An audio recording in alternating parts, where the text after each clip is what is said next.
Comment vraiment réfléchir et devenir riche.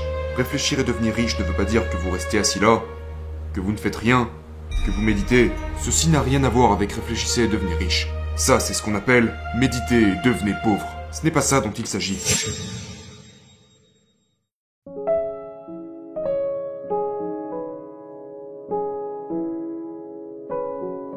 L'un des livres les plus célèbres de tous les temps dans le domaine du développement personnel est Réfléchissez et devenez riche de Napoleon Hill.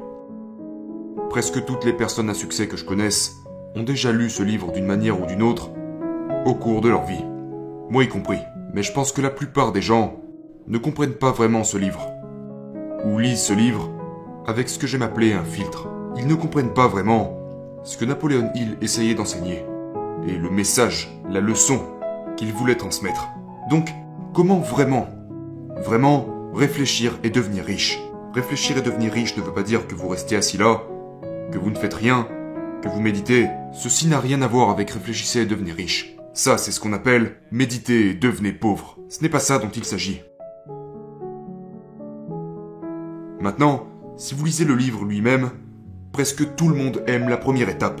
Le désir, avoir la concentration, avoir la motivation pour vraiment réussir.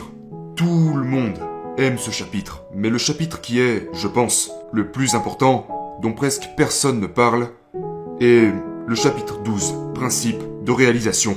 Et ceci est la pensée précise. La pensée précise.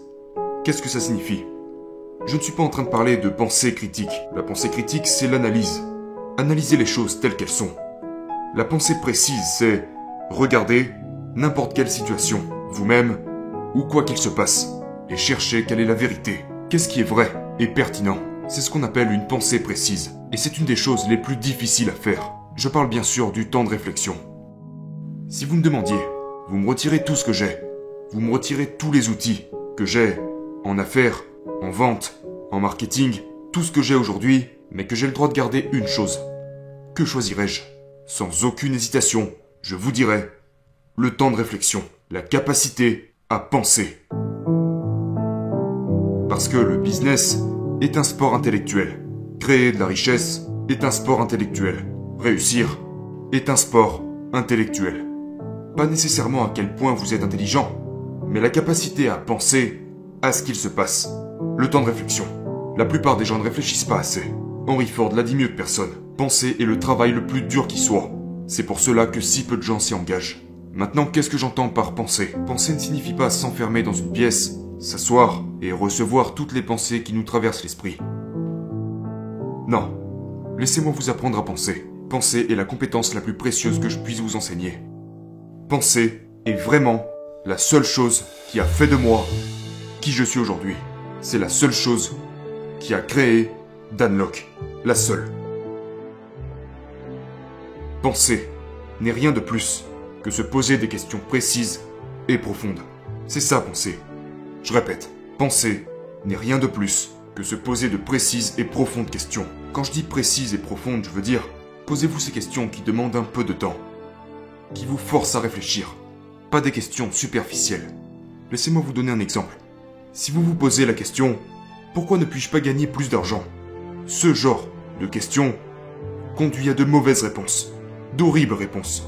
Parce que pensez à ça. Vous vous demandez, pourquoi ne puis-je pas gagner plus d'argent? Votre esprit vous donne la réponse. Eh bien parce que tu es nul, parce que tu n'es pas bon, parce que tu ne le mérites pas, parce que personne ne t'aime, parce que personne ne veut acheter tes produits, personne ne veut faire affaire avec toi. Ou peut-être n'avez-vous pas assez d'expérience, vous n'avez pas assez de ressources, vous ne connaissez pas les bonnes personnes. Toutes ces réponses ne vous seront de toute manière d'aucune utilité. Une meilleure question à se poser serait, eh bien, comment puis-je gagner plus d'argent? Mais là aussi, c'est une question très basique. Prenez le temps de formuler de profondes questions. Alors comment pourriez-vous améliorer cette question? Ne soyez pas tellement vague et tellement général. Au lieu de comment puis-je gagner plus d'argent, comment puis-je faire plus de ventes? Il y a déjà une différence. Si vous dirigez une entreprise, comment puis-je augmenter mes ventes? Ok. Que diriez-vous de la rendre encore meilleure? Comment puis-je faire plus de ventes sans avoir de nouveaux clients? C'est intéressant. Voyez, déjà là, vous avez changé votre point de vue. Maintenant, que diriez-vous de ça? Allons encore plus loin. Comment puis-je faire plus? Comment puis-je faire plus de ventes sans ajouter de nouveaux clients et sans ajouter de nouvelles dépenses? Donc maintenant que vous voyez à quoi ressemble une question de haute qualité, ce que vous allez faire, c'est prendre un temps de réflexion. Installez-vous dans un espace calme et écrivez cette question au sommet d'une feuille. Comment puis-je faire plus de ventes sans ajouter de nouveaux clients et sans ajouter de nouvelles dépenses?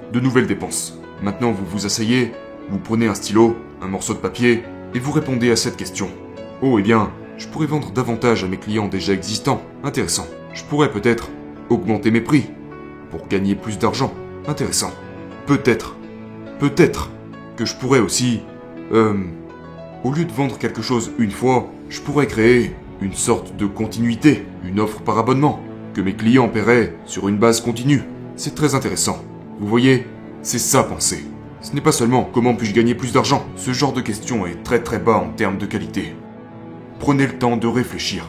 C'est ainsi que vous grandirez. Et c'est donc comme cela que vous réfléchissez et devenez riche. C'est très profond. Alors réfléchissez à ça.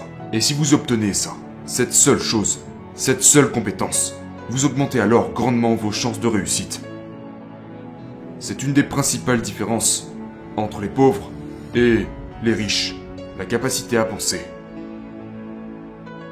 Réfléchir de manière cohérente sur une base quotidienne.